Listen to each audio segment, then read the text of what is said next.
Muy bien, bien, bien. Buena tarde. Buenas tardes.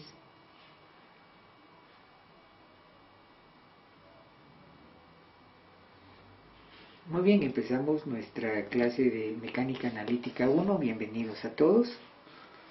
Muy bien, perdonen los inconvenientes de la primera clase, dadas las circunstancias de ajuste de formulario, etcétera.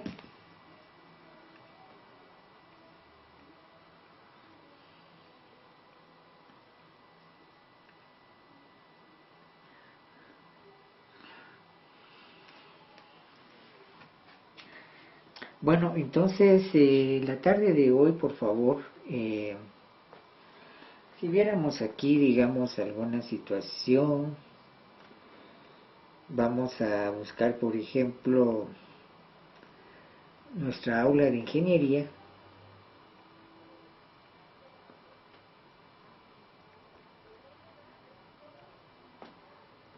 Aula ingeniería.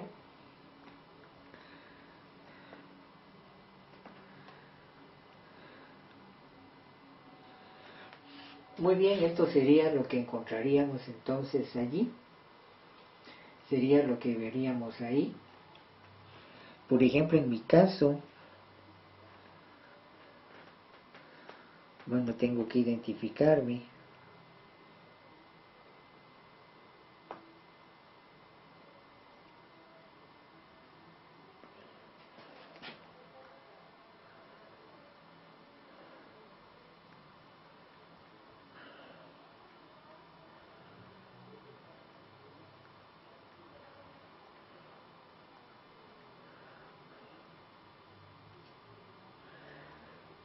Muy bien, vamos a ir viendo aquí.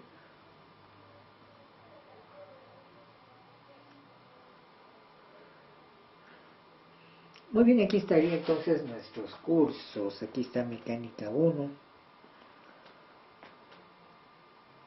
Vemos que aquí está el curso de Mecánica Analítica 1. Bueno, haciendo una prueba, un ensayo, vemos que, por ejemplo, ya hay algunos anuncios, ya tenemos programa del curso, tenemos un librito aquí de sistema de medidas y por el momento tenemos aquí un enlace, por ejemplo, con la plataforma de Teams. Solo será, digamos, de que en su momento pues se vaya formalizando esta transición, pues hay algunos cambios allí. Por ejemplo, ahorita pues implica que en su momento pues veremos el modo de subir esta transmisión, ¿sí? Google Meet ahorita ya no nos permite hacer grabado de llamadas.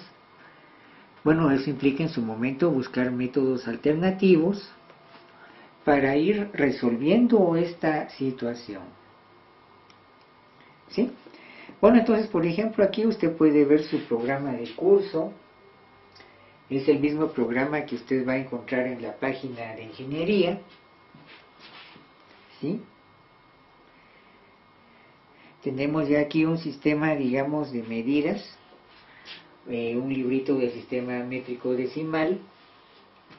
Pues bueno, para ir hablando y hacer un comentario de esto, pues como ingenieros sabemos que hay que ir, por ejemplo, trabajando con sistema de medidas, trabajar con el sistema internacional, trabajar con el sistema inglés, trabajar con el sistema español, algunas de esas cosas.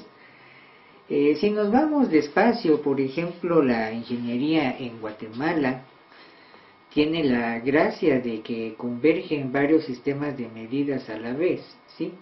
Por un lado tengo el sistema métrico decimal, o sea, metro, kilogramo, segundo, pero por tradición lo que predomina es el sistema inglés, pulgada, pie, por ejemplo, para materiales de construcción, libras, si vamos a comprar algunas cosas al mercado y cosas así. Bueno, entonces es de ir recordando esos detalles que hacen tan única y tan particular a la ingeniería en Guatemala por esa razón, ¿sí? Entonces, sistema español, por ejemplo, medidas agrarias, medidas de tierras, medidas de terrenos, medidas de herencias, ¿sí? Veamos así, por ejemplo lo que es una cuerda, cosas así. Pues ahí vamos viendo que en este caso pues es importante el sistema español, ¿sí? Es la herencia que nos dejó España, en este caso para el sistema agrario, ¿sí? Muchas de las escrituras viejas, pues yo tengo que trabajar con el sistema español. Ya vamos a ir profundizando algunas cosas, pues usted ya tiene ese documento ahí en la plataforma de Moodle para que usted pueda revisarlo, usted pueda considerarlo a la hora de hacer, digamos, su gestión de ingeniero civil o su gestión de ingeniero mecánico o de ingeniero industrial. Tengo entendido que Mecánica Analítica 1 es un curso que lleva ingeniería civil, ingeniería mecánica, ingeniería industrial, y por lo tanto es importante que estemos familiarizados con los sistemas de medidas, los factores de conversión. Por ejemplo, si hablamos de sus cursos de física, física básica, por ejemplo, física 1, empezando por ejemplo con física básica, se recuerda que trabajaban el sistema inglés, el sistema internacional, hablaron un poco de prefijos, de sufijos, ¿sí? Por ejemplo, hablemos ahí, quitemos prefijos o sufijos, hablemos ahí de múltiplos, eso es lo correcto, quitemos lo anterior, múltiplos y submúltiplos. Por ejemplo, el kilo implica 1000 veces la unidad, el mili, la milésima parte de la unidad. Entonces, por favor, es de ir recordando algunos de estos comentarios con esta situación, ¿sí? Entonces veamos que, por ejemplo, ahí en este caso, pues el sistema métrico decimal, pues importante, digamos, por cuestión de medidas. ¿Y por qué las conversiones de sistema de medidas? Veamos un ejemplo, por sencillo que sea. Un momentito.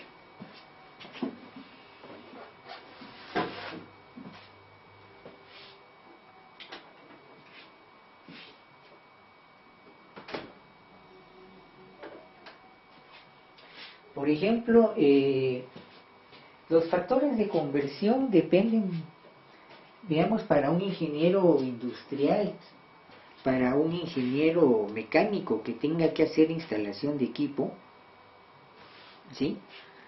Instalación de maquinaria, pues va a depender mucho de la procedencia de ese equipo para ver si las medidas están en sistema inglés o sistema internacional. Por ejemplo, lo que son los anclajes de maquinaria, ¿sí? Usted tiene que anclar maquinaria a una cimentación específica, pues entonces usted tiene que tener claro en qué sistema de medidas está, para ver si usted va a jugar con sistema métrico decimal, en metro y sus múltiplos o submúltiplos, o si va a trabajar en sistema inglés, pulgada, pie, etcétera, ¿sí? Para eso es importante trabajar con los factores de conversión. Sistema internacional, pues ya dijimos que en este caso, bueno, no lo hemos dicho, sistema internacional, pues se supone que rige en gran parte de países, excepto países de habla inglesa. Mientras que para el ingeniero civil, fíjese una cosa, el ingeniero civil tiene una gracia a la hora de hacer su trabajo. ¿Y cuál es la gracia que tiene que enfrentar el ingeniero civil? La gracia que tiene que enfrentar es precisamente con los sistemas de medidas. Además de trabajar con sistema inglés en medidas de materiales de construcción, ¿sí?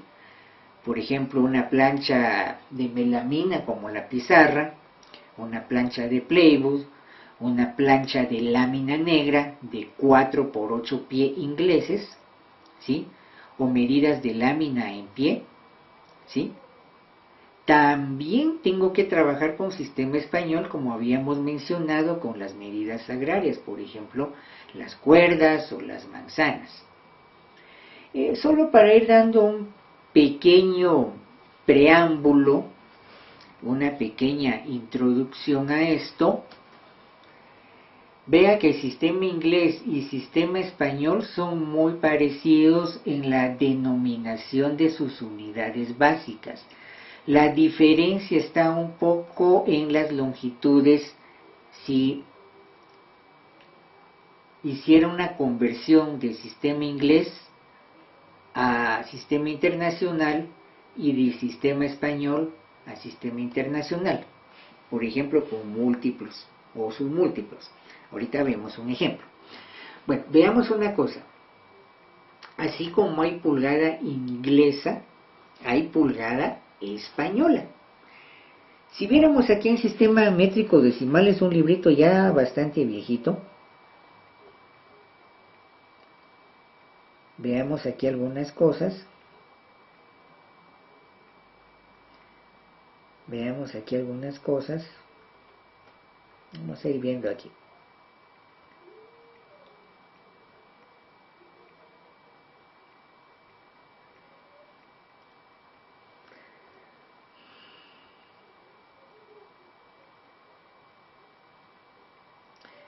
Bueno, veamos que por ejemplo la pulgada inglesa .254 metros, o sea, 2.54 centímetros. Eso creo que casi todos manejamos eso. Pulgada inglesa, 2.54 centímetros. Pero ojo,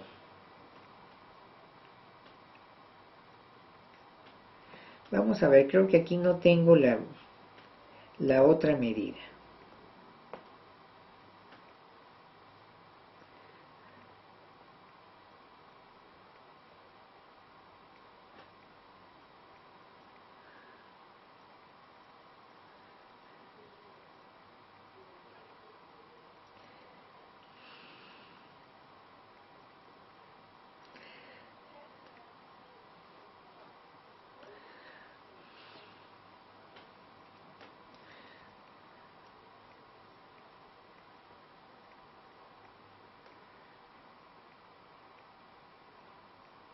Lo único, no tenemos muchas referencias, y me disculpo un momentito. Fíjense una cosa, nos vamos a ir al internet, pensé que estaba acá. Un momentito. Por ejemplo, veamos aquí, pulgada inglesa.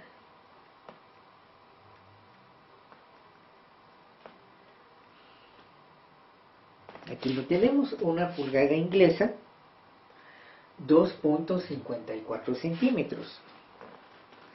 Pero por ejemplo, esto no es muy frecuente, pero tenemos pulgada española.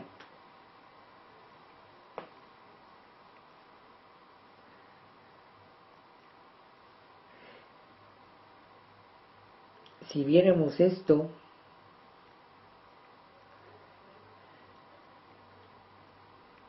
esta va a ser, aquí está en milímetros, 2.32 centímetros. Si la inglesa es 2.54 centímetros, la española es 2.32 centímetros. Aquí tengo 23.22 milímetros, ¿sí? Multiplíquelo por 2, 2.32 milímetros. Entonces, viendo esto, por ejemplo, ya vemos que la pulgada española es más pequeña, es más chica, es menor en longitud que la pulgada inglesa. Ahora, ¿qué se entiende por pulgada? Es esta medida del pulgar. Ahora, el problema es que no todos tenemos la misma medida de dedos, es hasta cierto punto un tanto ambigua, un poco incierta. Algunos tienen dedos más grandes, otros dedos más pequeños. Y vean, cuando se manejaba simplemente como pulgada, un potencial problema era que no había un estándar o algo que dijera, bueno, aquí tenemos los centímetros, aquí tenemos la pulgada ya definida, la pulgada española es esto, la pulgada inglesa es esto. Por ejemplo, si vemos un sistema como una cinta métrica,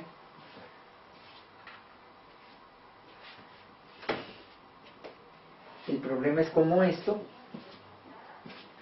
cuando no existía un patrón o algo con que comparar, algo así como esto.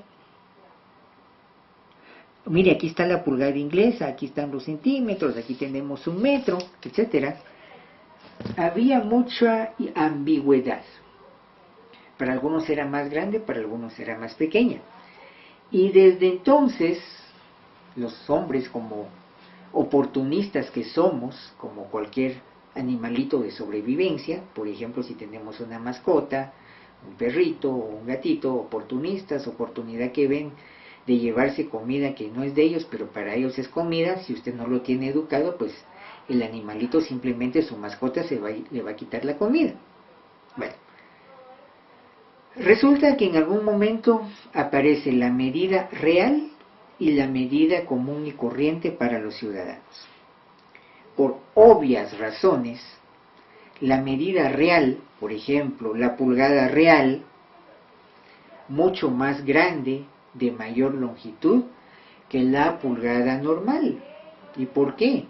Puesto que es para el rey, es del rey. Por lo tanto, el rey, digámoslo así, tenía cierta preferencia, cierto privilegio, o sea, derecho privado, donde en este caso, supongamos que iban a cobrar impuesto, que uno fuera, por ejemplo, un fabricante de telas, por decirle algo, muy bien, viene el rey a cobrar de impuesto, pues son tantas pulgadas. Bueno, van a ser pulgadas reales, porque es para el rey.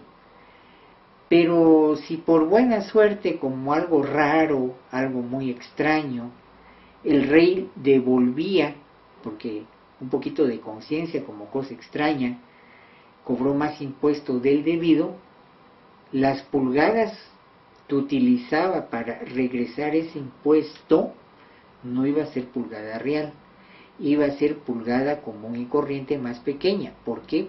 Puesto que no es para el rey, es para el ciudadano común y corriente.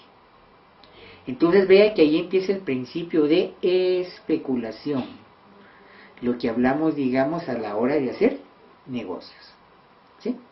Ahora, fíjense una cosa, si vemos en este caso el sistema español como el sistema inglés, en ambos tengo para masa la medida de libra, libra española, libra inglesa. Por longitud tengo pulgada española, pulgada inglesa, ¿sí? Y lo que sí coincide es la medida de tiempo, que es segundo. Si vemos esto, entonces, ¿por qué los nombres son muy parecidos, aunque varían un poco las longitudes, por ejemplo, de la pulgada? 2.32 centímetros una pulgada española, 2.54 centímetros una pulgada inglesa. ¿Por qué? ¿Por qué ese problema? Muy sencillo, recuérdese que tanto España como Inglaterra, ambos, lo que los separa geográficamente es el Canal de la Mancha. Son tan parecidos, tenían que marcar diferencias. El viejo chiste que siempre hago, igual que cuando en fútbol se enfrenta a San Pedro con San Marcos, ¿no? A algunos les hace mucha gracia, a algunos no. Disculpe si no es buen ejemplo esto. Pero entonces, viendo eso, es importante entonces recordar la utilidad entonces de los factores de conversión. Si no manejamos esto, puede volverse a veces un poquito confuso, puede volverse un poquito, digamos, que no sabemos para dónde vamos, para dónde ir con toda esta situación. Muy bien, importante entonces pensar en eso, importante entonces estar anuentes a eso. Los sistemas de medidas, por ejemplo, y su utilidad, los sistemas de medida y los factores de conversión, los sistemas de medida y el entorno donde yo estoy manejando esto, ¿sí? vea que a veces, dependiendo del tipo de trabajo, a veces uno tiene que trabajar sistema de planos con dos sistemas de medidas a la vez. Resulta que hay que dejarlo en sistema internacional, pero a la vez con sistema inglés. Por ejemplo, a veces se ha dado casos de personas que vienen de Estados Unidos después de que han estado algún tiempo pues trabajando, haciendo un poco de dinero, de capital, y quieren hacer una casa aquí, por ejemplo. Resulta que lo que le dicen a uno, mire, quiero que me haga mi casa, aquí o allá, esto y lo otro, lo quiero así, así, allá. Lo único, fíjese ingeniero, que lo que voy a hacer es que voy a traer mis ventanas y mis puertas de Estados Unidos. No las quiero comprar aquí, las quiero comprar allá. ¿Sí? Es esa idiosincrasia curiosa de uno de guatemalteco. Uh-huh. Bueno, ¿y qué pasa con esta situación? Que uno ya sabe que eso va a venir en pulgadas y pie. Entonces, donde usted va a colocar ventanería, donde usted va a colocar puerta, pues además de que estén metros para el trabajo común y corriente de ingeniería aquí en Guatemala, pues hay que tener muy claro, presente al mismo tiempo, a la vez, la equivalencia en sistema inglés, para que cuando venga la persona únicamente venga a instalar sus ventanas y sus puertas sin ningún contratiempo de que haya que hacer algún corte en la pared o en los muros, o mire, fíjese que no entra, fíjese que sobra, fíjese que hay que agregar o hay que quitar pared y se vuelve un problema. Entonces, en esos casos implica que yo tengo que trabajar con un sistema híbrido de medidas. ¿Sí? Entonces, vea, son cosas interesantes, cosas del oficio, gajes del oficio, aspectos que hay que ver, por ejemplo, en este trabajo de ingeniero civil. ¿Sí? Entonces les hago este recordatorio del sistema de medidas, vale la pena que le den una buena ojeada a esto, pues ya con esa plataforma de Moodle, pues ya empezaremos a ver cómo hacemos algunas hojitas de trabajo ahí para que usted vaya revisando esto, precisamente para que uno tenga noción, conciencia de trabajar sistemas de medidas y que no sea eso un problema cuando resulta que tengo que cambiarle el sistema de medidas. Ingeniero, fíjese que regresando a los civiles, fíjese que ya mandaron, ya la persona de Estados Unidos, fíjese que contrató un arquitecto allá en Estados Unidos, ya le hizo, ya le dio la idea básica, aquí está, aquí viene el plano, solo es de que usted lo termine con la cuestión de estructura, que calcule el material, que me calcule el cimiento, que me calcule en este caso las losas o el techo, lo que usted sea, y cuando usted ve el plano no solo está en inglés, sino está en sistema de medidas inglesa, sistema inglés de medidas. Bueno, entonces ya sabe usted qué tiene que hacer, hay que utilizar factores de conversión, pasarlo al sistema internacional, hacer los ajustes que sean necesarios y que se puedan hacer previa plática con el propietario y no hay problema. O para los ingenieros mecánicos, los ingenieros industriales, ingeniero, fíjese que ya vinieron especificaciones de instalación de este equipo, de esta maquinaria, y aquí están los anclajes que ellos recomiendan, o hay que hacer esto y esto y lo otro, antes de instalar la maquinaria, pues el cimiento tiene que cumplir con este y este otro requisito, pues usted ya sabe. ¿Sí? Resulta que ya vino el diseño básico que sugieren de fábrica, y resulta que eso está en sistema inglés.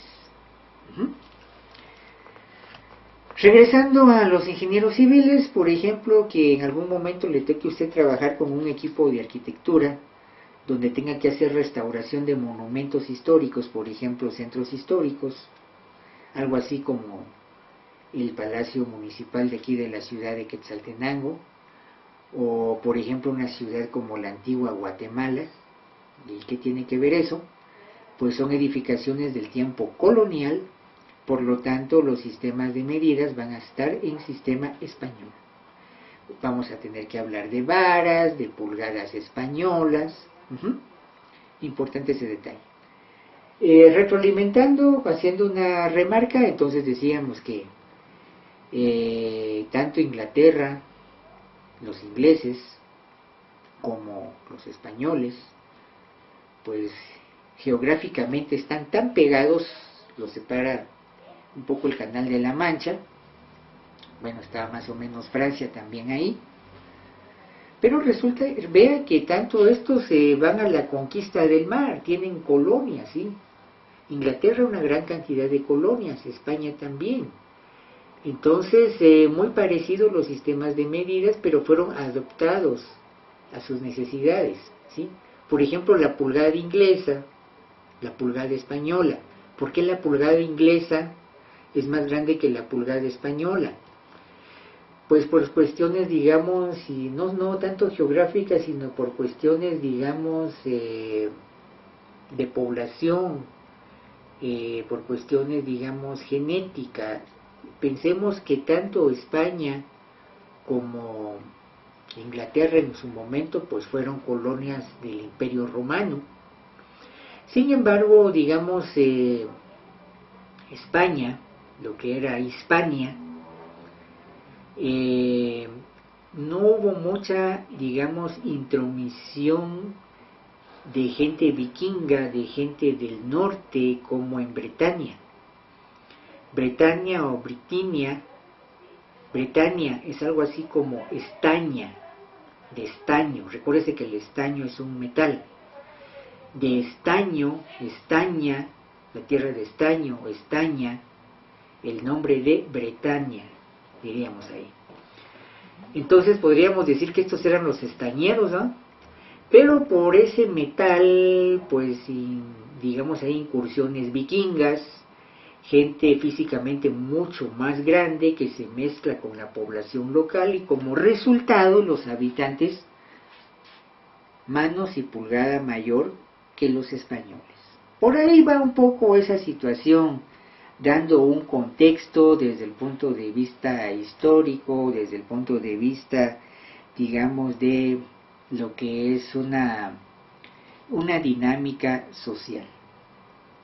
¿Sí? Entonces, ojo con esto, ojo con esto. Ahora fíjense una cosa interesante con esto. Bueno, aprovechando esta clase, que digamos, por empezar la clase hoy, pues la empezamos sin falta. Espero que usted en su momento, pues, revise un poco este video y me pueda hacer algunos comentarios sobre esta situación. Vea una cosa. En lo que Hispania y Bretaña y Portugal, en la península ibérica, estaban muy ocupados en sus colonias, ¿sí? Por ejemplo, en Francia, que está entre Britania, Hispania y España, ¿sí? ¿Qué pasa en Francia? Por ejemplo, mediados del siglo XVIII, la famosa revolución, la Revolución Francesa. Un cambio total y los ideales de libertad, que después eso impulsa los movimientos de independencia de las colonias en América, por ejemplo, es uno de los factores a considerar. Pero podríamos decir que los franceses y alguna gente de ahí, del centro de Europa, eran los que hacían el trabajo de ingeniería, por decirlo así, el trabajo de investigación de los colonizadores. Por ejemplo, si usted ve, por ejemplo, algunas ecuaciones, como las ecuaciones de Hagen-Poiseuille para agua, de Darcy-Weisbach, por ejemplo, franco-alemán, esta gente en su momento, mucho de esto nace, por ejemplo, por estar probando modelos a escala para mejorar las embarcaciones, modelos a escala, imagínense usted, para mejorar el rendimiento de las naves en el mar. Es una carrera por el mar. El que tenga las mejores naves y el mejor armamento es el que va a dominar sobre los demás. Entonces, de algún modo, esta gente era la que hacía el trabajo artesanal, el trabajo de investigación. Pues obviamente que tan bien pagados eran, pues es otra historia, ¿sí? Pero digamos los del capital eran los que estaban haciendo colonización. Sí, hay que pensar un poco en eso, porque eso en su momento va condicionando cómo se va desarrollando esa ingeniería que poco a poco va llegando a nosotros. Muy bien, sale entonces por los sistemas de medidas, por los sistemas estos, por la importancia de manejar esto, sistema de medida y contexto de fabricación, contexto de aplicación, eso es muy importante. Entonces, es eso lo que nosotros estamos revisando.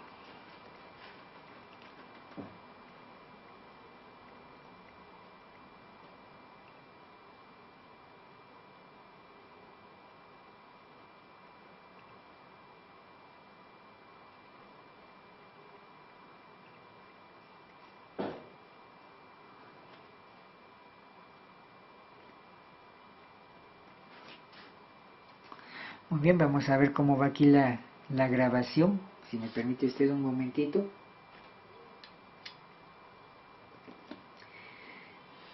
Bueno, entonces sale por esto, sale por los sistemas de medida. Ahora miren una cosa, fíjense que todavía a veces falta mencionar un sistema de medida que no está en este librito, pero aprovechando esta clase inaugural de mecánica analítica 1, vale la pena mencionar que es el sistema CGC, centímetro gramo segundo. ¿Qué pasa con este sistema? Resulta que este es de unidades pequeñitas, ¿sí? Me acuerdo en la facultad, ¿no?, hasta cierto punto un chiste, que cuál era la diferencia entre un químico farmacéutico y un ingeniero químico. La respuesta era el sistema de medidas. En lo que el químico farmacéutico está preparando sus pequeñas pócimas en gramos, miligramos, ¿sí? El ingeniero químico, con ayuda de un ingeniero industrial, está pensando en hacer esa producción en grande. Si se está haciendo un diseño de medicamento muy particular y se forma la patente, cómo fabricarlo, pues ahora resulta que hay que hacerlo de forma masiva. Entonces, aquí entra el sistema de medidas. Muy bien, pero en estos sistemas, el CGC, sistema inglés, sistema español, sistema internacional, el factor común es la unidad de tiempo, que es el segundo. ¿Sí? Entonces, segundo, por ejemplo, estamos hablando del sistema sexagesimal, o sea, a base del 60. Bueno, ¿y qué tiene que ver esto? ¿Por qué no 100? Matemáticamente es mucho más amigable el sistema centesimal. Simplemente yo estoy corriendo el punto decimal, ¿sí? Pero hay un problema. Fíjense que desde el tiempo de Sumeria, de los sumerios, hace unos 4000 años, por ejemplo, pues ellos utilizaban su sistema sexagesimal a base del número 60. ¿Y por qué? ¿Y por qué no el 100? Si matemáticamente es más amigable con correr el punto decimal. Por una sencilla razón, por una brillantez práctica, porque no es otra cosa, es un pensamiento que nace de la práctica, como hacer ingeniería. Ahorita le explico.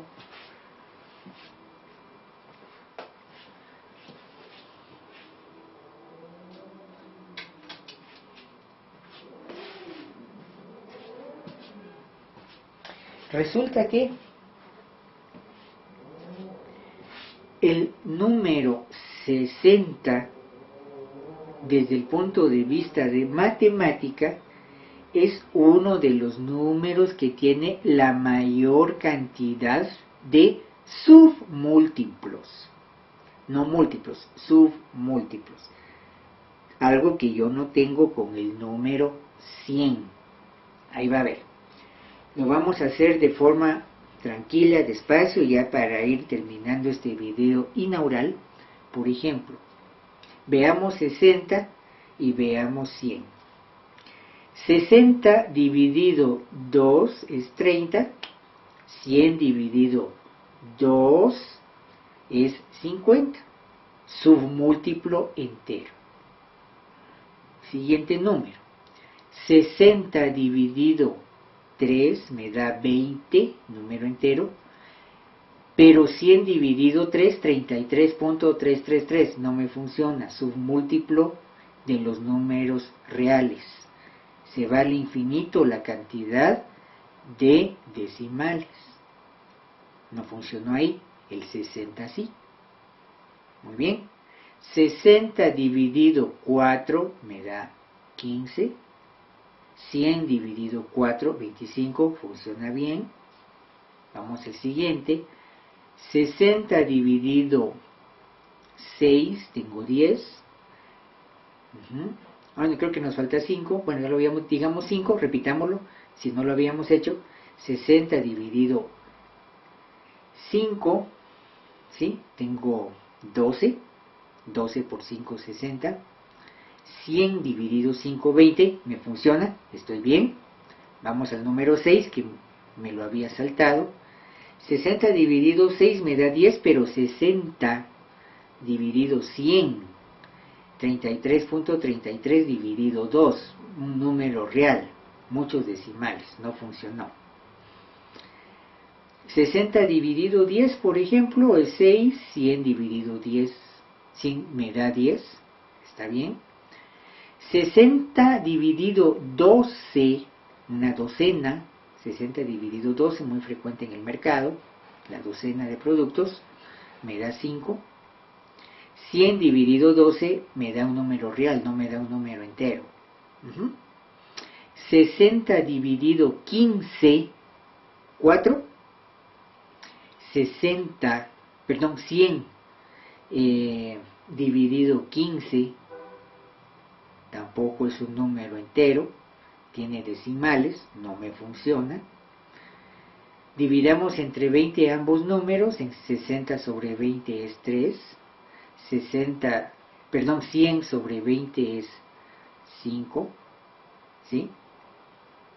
En 25 sí no me funciona el 60, aunque sí me funciona en 100, ahí sí un punto para el 100, pero 30, 60 dividido 30 me da 2, pero vuelve a fallar el número 100, 100 dividido 30, sabemos que es un tercio y ese es un número real. Entonces, de esa cuenta, por ejemplo, en cuestión de tiempo, si una hora son 60 minutos, puedo decir muy bien, media hora son 30 minutos, un tercio de hora son 20 minutos, un cuarto de hora son 15 minutos, un quinto de hora son 12 minutos, un sexto de hora son 10 minutos, un décimo de hora 6 minutos, un doceavo de hora 5 minutos, un veinteavo de hora son 3 minutos, enteros por supuesto. Un veinteavo de hora son 3 minutos, y ahora sí, un treintaavo, 1 sobre 30 de hora, son 2 minutos. O sea, tenemos ventaja, por favor, al manejar esta situación. Por esa cuestión de practicidad del número de submúltiplos, por eso es que usted encuentra unidades de tiempo y unidades de medida de arco de circunferencia, ¿sí?, en sistemas sexagesimal. Por ejemplo, ya sabemos que un grado 60 minutos, disculpe, me equivoqué, un grado 60 minutos y un minuto 60 segundos. Ahí estamos. Sí, recordemos esa situación. Perdón el error al inicio. ¿Por qué? Porque tengo una buena cantidad de submúltiplos. Ahora, a veces hay otro sistema para esto. El sistema GON, G de gato, O de oso, N de nene, GON, donde puedo trabajar minutos y segundos en sistema centesimal. ¿Por qué? Porque es más amigable correr el punto. Los cuadrantes que usted vio en el plano cartesiano, en vez de tenerlos a 90 grados, los tiene a 100 grados. Entonces, que sí se puede, sí se puede. Cuestión de conveniencia, por ejemplo, conveniencia en cuestión del torno y aplicación de ingeniería. El medio, el entorno en donde se está haciendo el trabajo de ingeniería. Muy bien, esto sería nuestra clase por hoy. Muchas gracias por su asistencia. Les deseo entonces una feliz tarde.